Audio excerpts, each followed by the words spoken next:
Portland's food scene is so tuned into our changing seasons that we even have seasonal restaurants in the form of pop ups. And this summer, we're seeing a wave of food experimentation from some very talented chefs. But which one to go to? So today on CityCast Portland, we're talking with Michael Russell, restaurant critic and food writer over at The Oregonian. He's already done most of the legwork finding this year's best short-run eating spots and has his top picks ready to share with us all. It's Wednesday, June 12th. I'm Claudia Meza, and this is what Portland's talking about.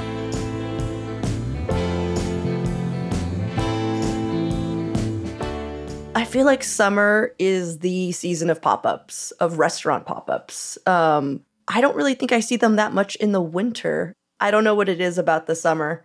But can you tell me why one should love a pop-up and why, you love a pop-up? Well, I think you hit on something interesting, which is this seasonality. I'm not sure I ever really even thought about that until now, but you're absolutely right. I think part of it is just there's more spaces available. Like there's a back patio that you can't really use from November to May that's suddenly there, and let's do something with it. To answer your question about what I love about pop-ups, to be totally honest, I don't necessarily love all of them. I think sometimes when I think of a pop-up, I think of someone testing out recipes and there's a long line. And if you're not there half an hour before they open, you might not get any food and the experience might not actually be that good. And sometimes it can be very expensive too. Yeah, that's, I noticed that also a lot of concepts start as pop-ups and then they become full-blown brick and mortar restaurants. You're absolutely right. It is a proving ground for new concepts. And if you pay attention to what's going on in the pop-up world, you are kind of getting a sneak preview for what's coming down the line. So it's a bit like watching Summer League basketball in Las Vegas right now. That's perfect. What's Scoot Henderson doing? What's Shaden before the injury? What's Shaden Sharp up to? Let's watch these young guys and see what they might look like 5 years down the road. That's what keeping an eye on the pop-up scene is like. Well, Michael, what are your top 5 pop-ups for the summer? Number one is, Cafe Ollie. A lot of your listeners will be familiar. It's like an all-day restaurant. It's a great bakery in the morning. It turns into a really great restaurant at night. The best thing there is probably the pizza. And they have one pizza that's like a tomato pie with really finely shaved garlic. And you can add stracciatella cheese to it. That's probably, I don't want to say it's like the best pizza in Portland, but it's definitely a contender for one specific pie. So they're popping up at Division Wines, which is one of my favorite wineries, winemakers in Portland. They're an urban winemaker. They have a new location, and sort of to draw attention to that new location, they invited Cafe Ollie to bring their mobile pizza oven down and cook pizzas every few Fridays down there. I kind of wish it was happening every Friday. Mm-hmm. You'll have to go on their website to check the dates on that, but that's a fun one. What's the new location? Division Winemaking. Their new location is on Southeast 8th Avenue, 2005 Southeast 8th, and the remaining pop-up dates are July 28th and August 11th. So you can go down and eat pizza outdoors and drink some delicious wine. I wanted to ask a question real quick. Please. Because there is that neighborhood wine shop on Division called Division Wines. Yeah. Is that the same thing or is that different? They're unrelated, and I make that boo-boo. I think I even said Division Wines, and to be clear, it is, I believe they're called Division Winemaking. Yes, and I just wanted to clarify that because when you say Division Wines, most people are going to think of that little neighborhood shop. Oh my gosh, you're right. Division Winemaking. Yeah, I think once upon a time they were Division Winemaking Collective. They may still be that, but they used to be just off Division. Cool. So it's Division Winemaking.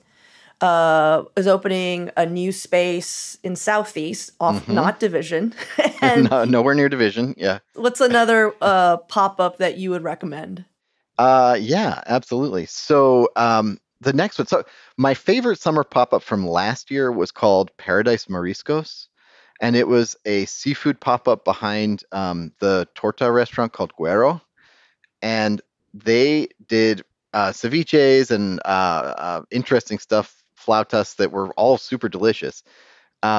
They ran afoul of the county health department They after did. I wrote about them about a week later. I'm not saying it was directly connected, but they haven't like blamed me or anything, but they did get a visit, and it turned out their kitchen where they were cooking these the mariscos or seafood was not properly permitted. They sort of moved operations indoors, but the vibe was never the same, so they ended about 3 weeks later. Oh no. This Michael. year, I know. Dang it. Sorry, Megan, if you're listening. The this year they went a slightly different route, and it's kind of smart. They bought a food truck, which I think the permitting process for might be a little bit more streamlined. They placed that food truck in their back patio, just where they were doing the seafood pop up. And now they've expanded their sort of signature hamburger or hamburguesa into a sort of like full food cart menu. So they have two versions of the hamburger. They have a shrimp burger, which is I tried and is delicious. And they have this really great chili relleno burger, Mm. chili relleno sandwich, which has like a little black corn tostada to give it some extra crunch inside. Ooh. They've got cocktails. They've got big bombas of beer. They've got wines from Mexico. It's really fun. Lots of plants, like shaded areas and misters, keeping you cool. If I had to pick one, that might be actually the number one, but I'm not picking one because they're all really good. It's on Northeast 28th Avenue, just a couple of blocks north of Burnside.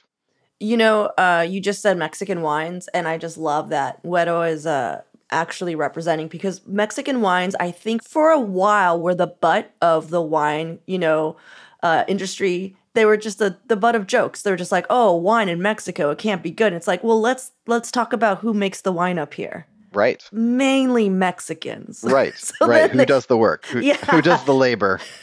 who's kind of, and like who's actually been a few wineries actual winemakers. Yeah, absolutely. That's a really good point. And so there's a growing wine country, especially in Baja, that I'm very interested in. And so I've been trying to find those wines up here, and they're really hard to find. So just knowing that you can taste some Mexican wines at Güero, I'm already there. Like I'm excited to go check that out. That's the Valle de Guadalupe, it's known as. That winemaking region is I've actually been down there. Have you ever visited? It's pretty fantastic. Yeah, so my family's from Ensenada. Oh, heck yeah. 8 years ago, I went with my partner and we had a really wonderful time, but I can only imagine how much it's grown. Like I remember the LA Times, because I keep an eye on what's going down there, put out that they were actually opening up chalets and like these like hip, hotels in the region. Whoa. So I kind of want to go back just to either be very upset or just like completely. You can be a hater. Do you know what I mean? Yeah. You're just like, oh, this is no different now. That's a good pastime. Yeah. It's like Oregon wine country. How's it so expensive? Oh my God. Yeah. Well, what's another pop-up? Yeah. Next up. So Nodoguro is this super high end. Yeah. Speaking of expensive. Yeah, I know. This is the odd. This is the one that's a bit exclusive, but and hard to get into too, in terms of not just the price, but like 12 tickets twice a week or something. But Nodoguro, fantastic Japanese restaurant. I called them the best restaurant in Portland in a review earlier this year. And they have always done these like theme dinners. So like one of their first was like actually their very first theme dinner was based on the movie Tampopo, which is a ramen movie from Japan. A really quirky, fun movie if you've never seen it. Excellent film. Yeah, absolutely. If anybody wants to check it out. They are kind of obsessed with this writer Haruki Murakami, and if you're a fan of Murakami's work, you probably know that before he became a famous novelist, he ran a jazz bar in Tokyo called Peter Cat. So this summer, Nodoguro is bringing back their Peter Cat pop-up, which the idea is to have something a bit more approachable, a bit more accessible financially, but in the Nodoguro space. So usually dinners there are $250, all inclusive in terms of tip. Peter Cat is $95, and it comes with a starter and then this like tray of absolutely incredible snacks. They're petite. If you're the kind of person that would blanch at leaving a meal hungry and having to go get a burger, this probably isn't the meal for you. But if you want just like the best rice with ikura, which is house cured salmon roe. Big bowl of that, plus some really great salads and pickles and things like that. It's hard to think of a meal I've had this year where every single bite was just that great. So that's the Peter Cat pop up at Nodoguro, which is in the Kearns neighborhood, just north of Sandy Boulevard, near the Goodwill, across from the Providor. Yeah, I've never been to Norguro because, as you stated, it is pretty exclusive. Like, I think they open up their reservations once a month, and they're a very small space. And there's like a perpetual wait list, which I think is a good indication that it's hard to get into a restaurant. But this sounds cool, except for I hate leaving hungry. Like, it makes me annoyed and makes me feel like I'm bad with my money. Do you know what I mean? Like, I'm like, I just spent $100 and I'm still hungry. Like, am I an idiot? You know, like, it's just that's how I would feel. But I understand that it's an experience, and I might just not be sophisticated enough for this experience. I'm a like a bear-sized man, and this bowl of ikura and rice that they gave us was totally delicious. I think I could eat one that's, served in a I don't know, like a salad bowl. But for some people it's probably enough food. Everyone has different appetites, but you make a good point there. Okay, let's take a quick break here, and when we come back, more pop-ups worth your time.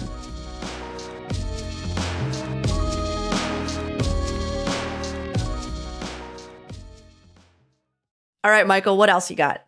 So the next one, I guess this is kind of interesting. So I mentioned Paradise Mariscos, which is now Paradise Hamburguesas.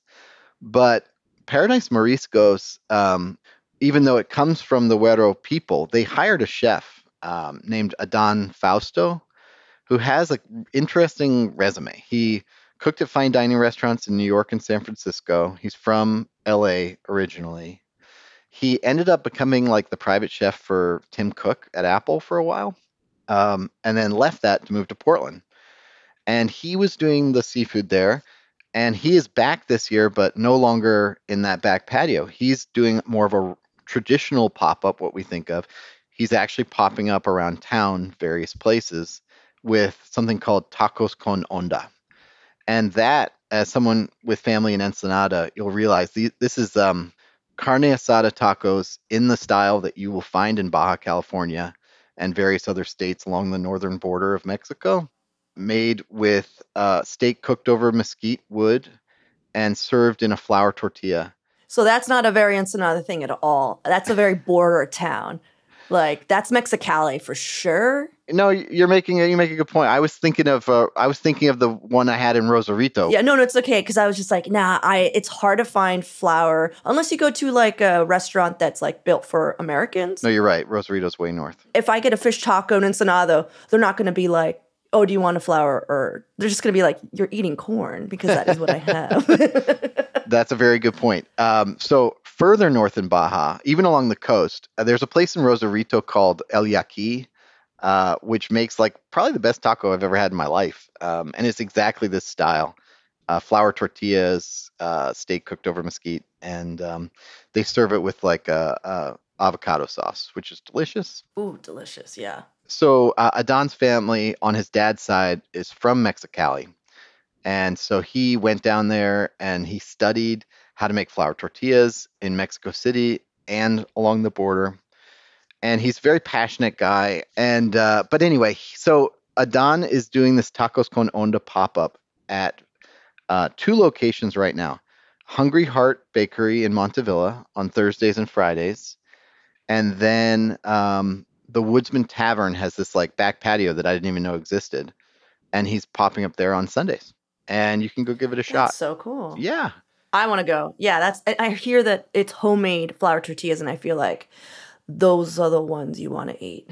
Like, I'm not a big flour tortilla fan, but homemade, it's like anything homemade is with flour is just, ooh, it's so good. And his mission is to like revive the flour tortilla's reputation, because up here way in the north in Portland, we do kind of think of, authentic tacos, quote unquote, as being corn tortillas only. But if you are from Mexicali, you probably actually do want to order the flour tortillas there, because that's what everybody does, and that's what goes better with the steak. I'm definitely checking that one out. Yes, tacos con onda. Going on that. And what is the last pop-up that you're recommending for the summer?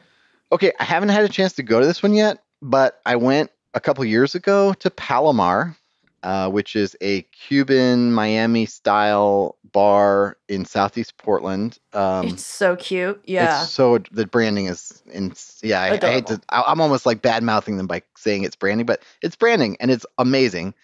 They had a pin when they first opened. They were giving out with the check, which was like a helicopter carrying a giant pineapple, and I was like, I want to. I love this. But anyway, yeah. So 2 years ago, during the pandemic, their landlord said, "Hey, we've got this giant rooftop space that nobody uses here, and I think it's like Ninth and Division in Southeast. And do you guys want to just go up there and serve cocktails?" And they said, "Yeah, absolutely." So the owner is a guy named Ricky Gomez, and he's a former like bartender of the year at Tales of the Cocktail winner, who bounced around the southeastern part of the United States, came back to Portland, opened this bar. They didn't do the rooftop last year, but this year Ricky hired a chef named Ricky Bella, who worked at Bullard. So you have the two Rickies, and they've revived the pop-up. It's now called Tocayo, which I had to Google that word. Do you know what it means, Claudia? Yeah, it's a Spanish word that refers to someone who has the same name as you. That's right. So if I was named Michael, we'd be like, "Hey, Tocayo," Yeah, so two Rickies. The two Rickies, exactly right. Yes, Yeah. yes. Ricky and Ricky. So what they're doing is, I call it Mexican-Cuban fusion, I guess. I haven't been yet, but I think it's more Mexican taqueria style food with Cuban influences. So Mexican being Ricky Bella's heritage is the sort of like more central part of that equation, I believe. But look, the reason to go there isn't necessarily the food. I'm sure it'll be delicious. It's the views. The views up there are fantastic. For me, the landscaping up there is gorgeous. It's really it really feels like going up on the rooftop of a condo, which it is.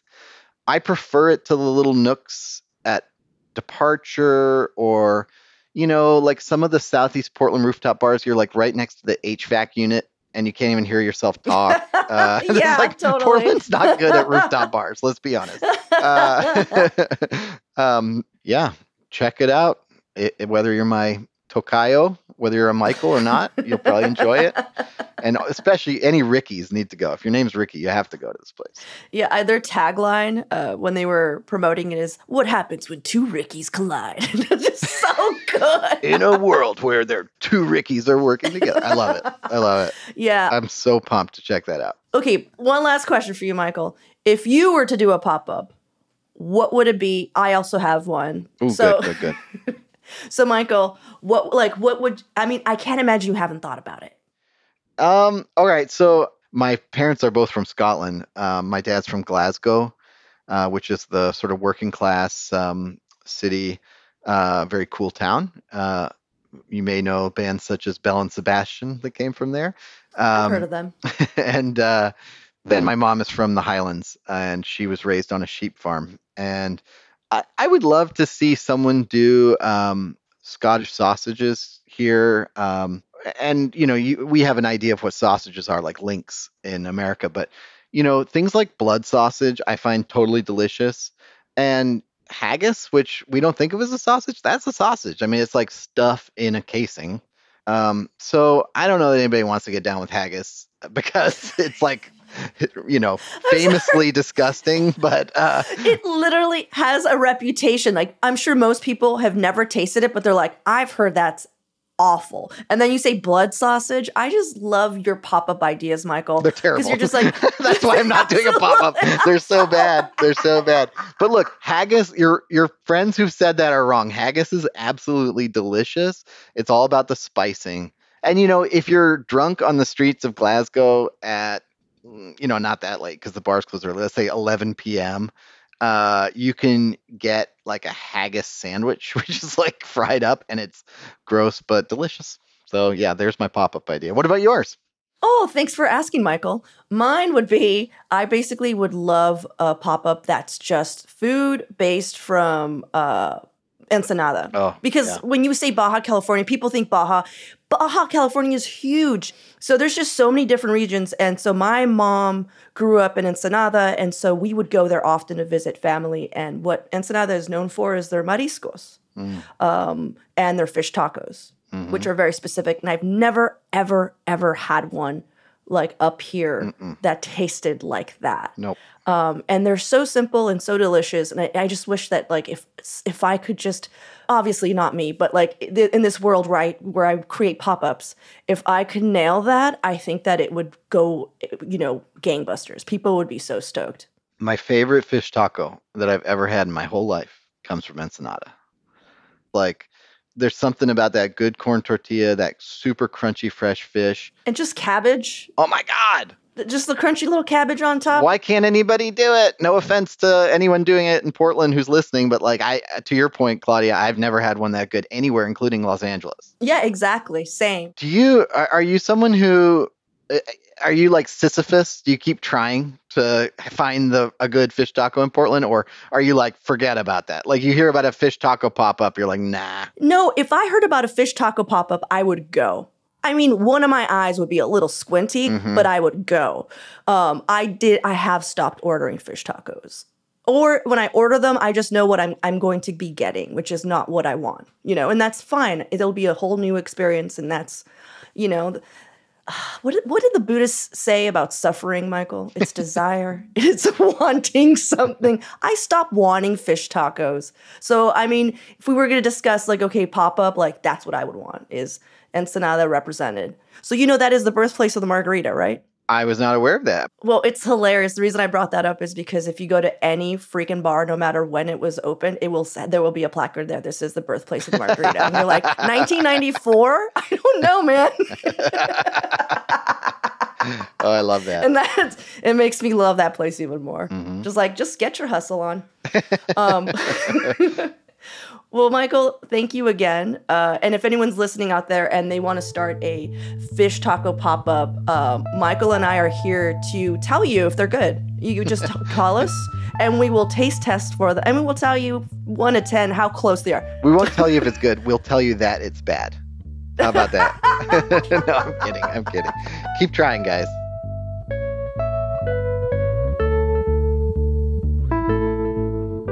And now for your microdose of news. Portland leaders recently launched a new effort to reduce gun violence in the city. The Ceasefire Initiative seeks to reach out to high-risk communities in order to stop the violence before it happens. With mentoring and other programs, Oakland has a similar program, which the city says helped reduce murders by 30% in its first year. And Oregon's second largest natural gas utility has spent $50,000 in ratepayer money to fight the state's climate change regulations. Avista Utilities hired lawyers to fight the laws, claiming it will benefit ratepayers. Environmental groups disagree. Yes, we all know corporations historically have always had their customers' best interest at heart. Plus an update on yesterday's episode about wildfires. The Tunnel 5 fire on the Washington side of the gorge is now mostly contained, but over the weekend, a new wildfire ignited just southeast of Mount Hood. It's called the Boulder Fire and has had 200 firefighters working to contain it. Investigators have not yet determined the cause of either fires. For even more local news and events, sign up for our daily newsletter, Hey Portland. We'll throw a link in the show notes.